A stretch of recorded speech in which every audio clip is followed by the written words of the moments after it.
Welcome back. As always, my name is Matthew Carnegie, and I say, keep the faith. Ha! Oh boy, do I have something good for you today. I'm so excited to share this. So, story time.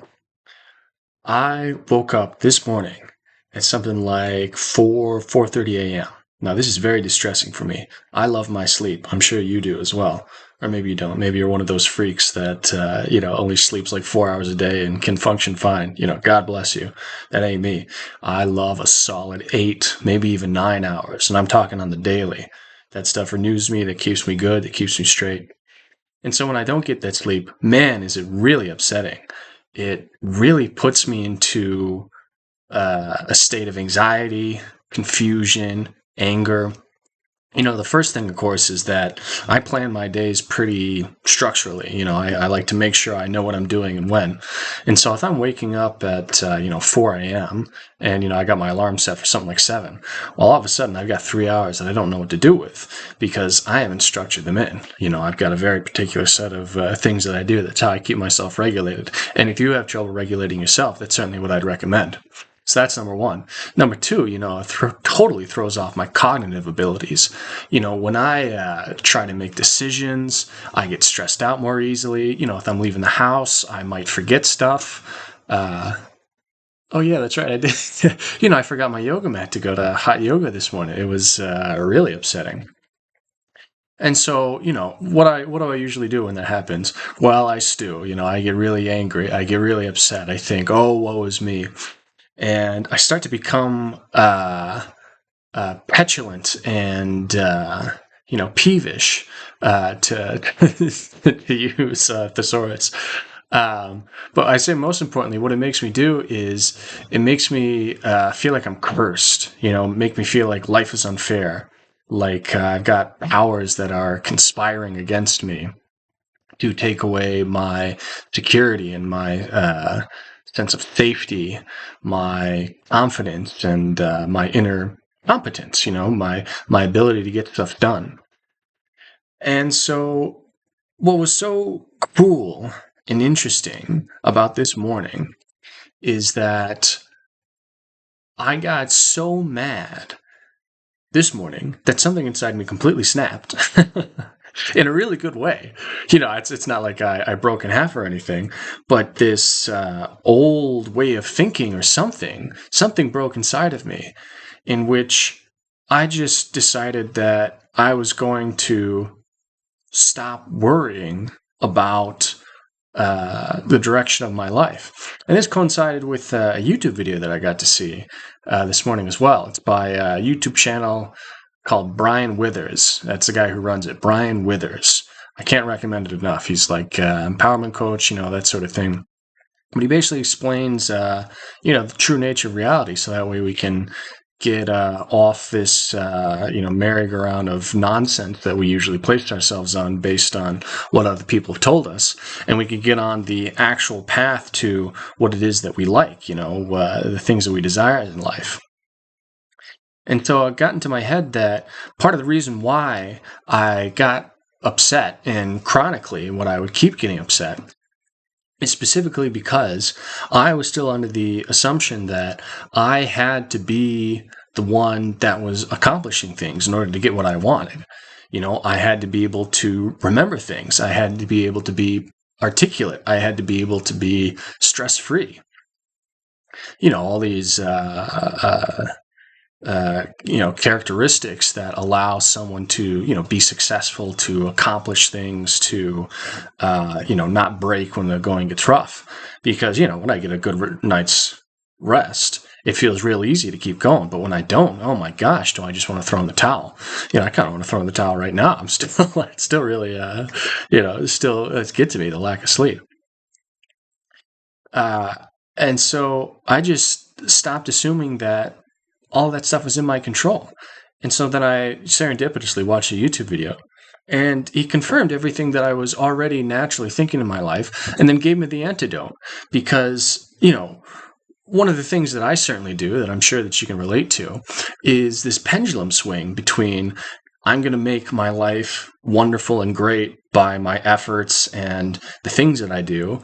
And then when that stuff doesn't work out, the pendulum swings the other way and you say, well, I'm not going to care about life. I'm not going to put in any effort whatsoever. This isn't my responsibility. There's nothing I can do. So why the fuck, do I give a hoot about what's going on? Pardon the French. I'm not sure if any of you are bothered by that or if I'll get whatever by YouTube.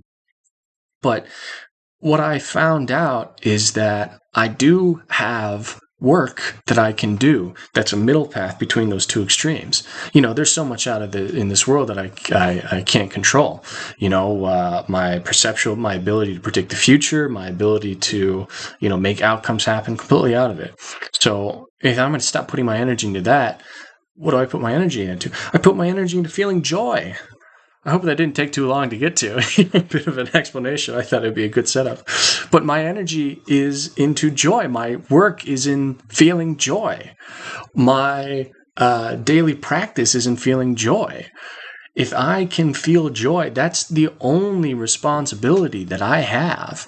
That's the only thing that I need to personally worry about. I don't need to worry about all the stuff that's going on. I mean, this place is nuts. Have you been to Earth recently? My goodness gracious, this place is nuts. And there's so much that's outside of my control. There's so many moving parts and people and things that are just absolutely nonsensical. The great arm of the machine coming into, so on and so forth. And, oh my gosh, the people you run to, a lot of them are great and God bless them, and a lot of them are, and God bless them too. I hope they learn to be alive at some point before, they're called back into the deep. Whatever, who cares? That's not my responsibility. I used to think it was my responsibility. I used to think I was here to be able to provide, to be able to keep other people safe, keep people from the drink. All of that stuff is completely outside of my control and outside of my responsibility. I don't have any business doing that whatsoever because that's not what I'm here for. That's not how I'm made. The only responsibility that I have is feeling joy, is having my countenance be good, because that is the only thing that is absolutely directly inside of my control 100% of the time. And when I do that, what is absolutely mind-bogglingly amazing is that life will respond to the joy that I have been cultivating, the joy that I've been feeling, the joy that I have been invoking, the joy that I have been seeding into my life. It'll spread out in other people, obviously, all that's great, but it spreads out, I don't know, like vibrationally, energetically, there's all these terms of things that go on, but, as far as I can tell, that's how I understand it. And that'll bring me the things that I actually want, the desires that I actually have. I don't have to keep trying to figure out, how am I going to get, a wonderful place to live, a fun and engaging and creative job, wonderful friendships, loving relationship. I'm going around in my mind. I'm thinking, how am I going to find these things? What am I going to say to girls? How am I going to, talk on my job application? How am I going to make enough money in order to provide for the things that I want to do? Oh my gosh, all of that stuff is bunk. That's completely not my responsibility. I don't have to figure that stuff out at all. The point is that the fact that I desire it, it means it's already mine. And the only way that I actually consistently and just in actuality get to that is through my energy, through my countenance, through the feeling of joy, because joy is the real currency of life. That's coined by the Brian Withers guy. Gosh, I love that so much. Joy is the currency of life. If I want my desires, if I want millions of dollars, if I want to live in a beautiful place, if I want to travel, I want to be around great people, all I have to do is feel joy. How I get that is by the feeling of joy, because that's the actual work. I'm not sure if you've ever tried to feel joy when you don't necessarily want to feel it. It's pretty hard, it feels really uncomfortable. Sometimes it can even feel disingenuous. I've had to rattle with that myself, but when it comes down to it, it's why wouldn't you feel joy? Why wouldn't everything be wonderful, in at least inside of your mind? Everything isn't wonderful outside. Certainly there are bad things that happen and everything, but why would it ever be the case that you wouldn't have that wonderfulness inside of your mind? Your mind is inviolable. There's nothing that can reach your mind unless you allow it to. The mind is the only thing that is completely completely inside of your control 100% of the time. Nothing can touch it unless you want it to. And so it also got me to thinking, this is what the Brian Withers guy said, is there's a lot of stuff that's happening that I don't want to have happen. So what's up with that? If, our energy or our mind is what creates the reality, why am I in situations that I would not prefer? And the reason for that is that's just contrast. That's fertilizer. That's the dark that contextualizes the light. That's the dark that makes the light happen. Because if we just had light, it'd just be blinding. There'd just be, you'd only see white all the time. But because we have light, there's all these different, because we have dark, we've got all these different colors on the spectrum that can be brought in and understood and, brought about. And so it just completely changes the way that I've been looking at things, because, when bad things happen, I think, oh, this is terrible. Woe is me.